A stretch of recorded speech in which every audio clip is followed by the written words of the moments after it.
This is one of those ideas that only takes 10 minutes to hear, but can change how you approach your day. You're not lazy. You're sitting there, staring at the task. Your chest tightens. Your jaw locks. Your brain whispers, "Not now, later," even though you know exactly what you should be doing. You scroll. You snack. You reorganize things that don't matter. Anything except the one thing you promised yourself you'd do today. Here's what nobody tells you. Your brain isn't resisting the task.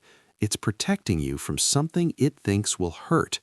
Pressure, failure, judgment, that old familiar feeling of not being enough. So it pulls the emergency brake. And the paradox is this: the same system designed to keep you alive is the one keeping your life small. You think you need discipline, more willpower, more motivation, but forcing your brain is exactly why it fights back harder. Stay with me, because once you see what's really happening, the resistance loses its power. Hard tasks don't feel neutral to your brain. They feel dangerous. When your brain senses danger, it doesn't think about growth or goals. It switches into survival mode. And survival mode doesn't care about your future. It only cares about one thing: relief. That's why opening a blank document can feel heavier than lifting weights.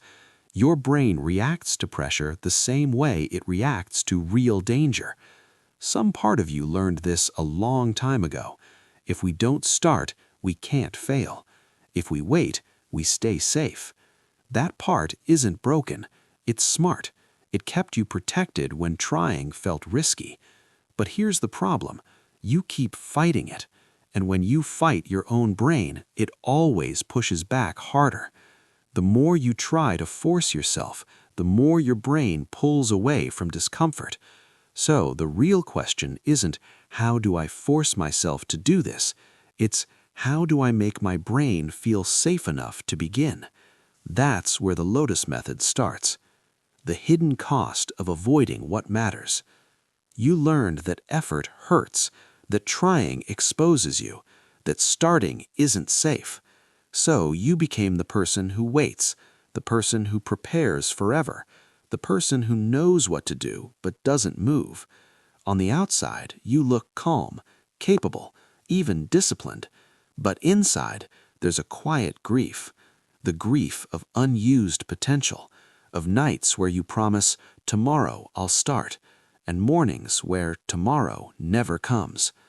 Carl Jung warned that what we don't confront becomes our fate, and your fate has been delay, not because you're weak, but because no one taught you how to approach hard things without self-violence. And here's the cruelest part. Every time you avoid the task, you reinforce the fear. Your brain learns, "Good, we escaped."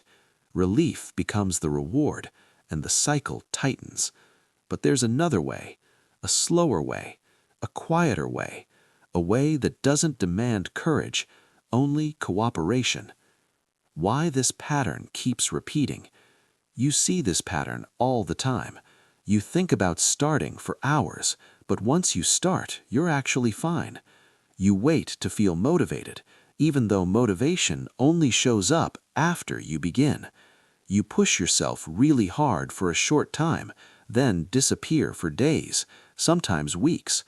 You're not unreliable. You're stuck between forcing yourself and burning out. The Lotus Method changes this in a simple way. First, you notice the trick. "I'll start later" sounds reasonable, but it's just fear in disguise. Next, you lower the bar. You don't promise to finish. You promise 10 minutes or less. Open the file. Type one line. That's enough. Then you slow your body down. Before you act, you breathe. 5 slow breaths. No pressure, just calm. After that, you do one small thing, one task, one short block, nothing extra. And finally, you stop rushing yourself. You let progress grow quietly. No forcing, no panic. Here's the key part. This works not because it's smart or clever, but because it tells your brain it's safe to start. And when your brain feels safe, action becomes easier. How to stop fighting yourself. The goal isn't to control your mind, it's to stop being at war with it. When you feel understood, you relax. Your body does too. So here's one small thing to try. The next time you avoid a task, pause, put a hand on your chest, and say quietly, "I know you're trying to protect me. We're okay."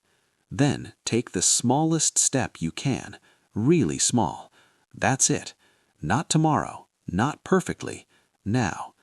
A lotus doesn't bloom because it's pushed. It blooms when the conditions are right. And maybe the hardest thing you'll ever do is stop fighting yourself. If this 10-minute journey meant something to you, there's more waiting. I'll leave the next video here. And I'll leave you with this question. What could your life become if your brain finally felt safe enough to try?